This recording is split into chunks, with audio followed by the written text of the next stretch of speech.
নমস্কার, আমি নমিতা সহজ রান্না চ্যানেলের নমিতা। আজকে আমি রান্না করব কাঁকড়া। এই কাঁকড়াটা এটা দেশি, সমুদ্রের না, এটা পুকুরে বা ধান ক্ষেতের আলের মধ্যে পাওয়া যায় এটা। তো এগুলিকে আমি রেখে দিয়েছি আর মাছওয়ালার থেকে আমি কাটিয়ে নিয়েছি। আর এই পাটাকে এই জায়গাটা কাটতে হবে। আর এখন দেখাচ্ছি আমি এটাকে এভাবে খুলে নেব।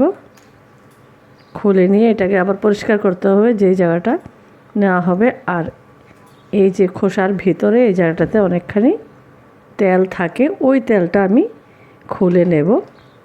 তো এটা হাত দিয়ে খুলতে হবে। এই যে এরকমভাবে খুলে নেওয়া যাবে। আর এটা খেতে অস্বাভাবিক ভালো লাগে।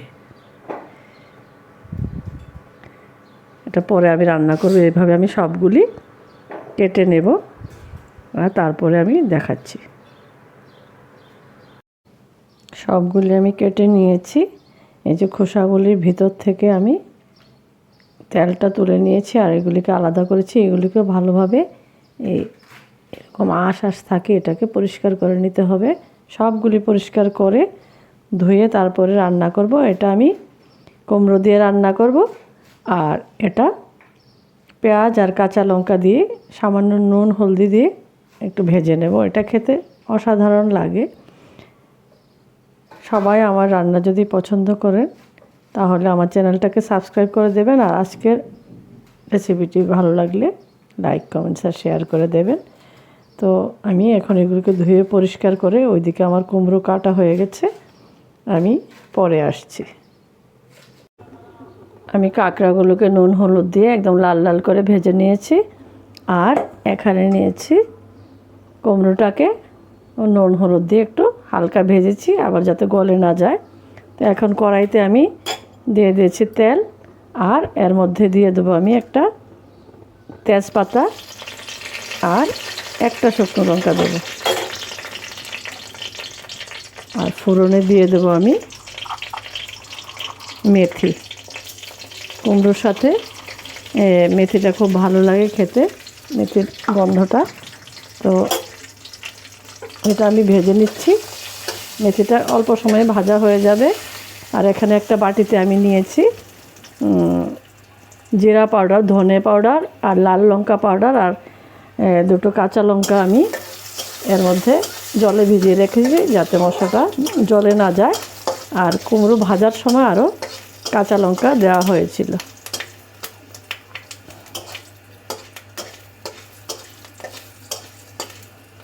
বাস মেথিটা ভাজা হয়ে গেছে, এটা অল্প সময় হয়ে যায়।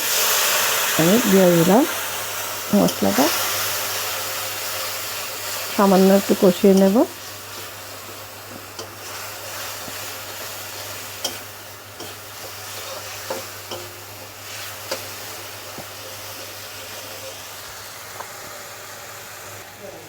এটা ভাজা হয়ে গেছে, এখন আমি দিয়ে দিচ্ছি ভেজে রাখা কুমড়োটা।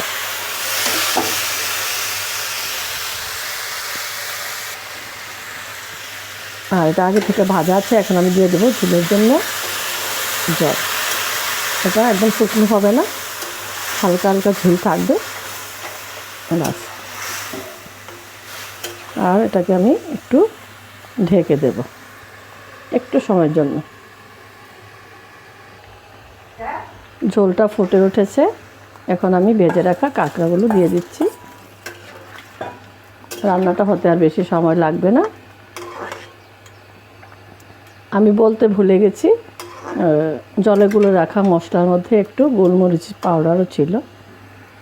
আবার একটু আমি ঢেকে দিচ্ছি।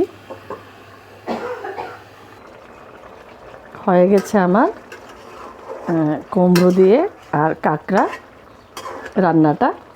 এটা আপনারা এইভাবে খেয়ে দেখবেন, খুব ভালো লাগে। সবাই আমার রান্নাটা দেখলেন, তার জন্য অনেক অনেক ধন্যবাদ। সবাই ভালো থাকবেন, সুস্থ থাকবেন। আর একটুখানি অল্প অল্প ঝোল ঝোলই রাখবো, বেশি শুকনো করবো না। এভাবে খেয়ে দেখবেন, খুব ভালো লাগে।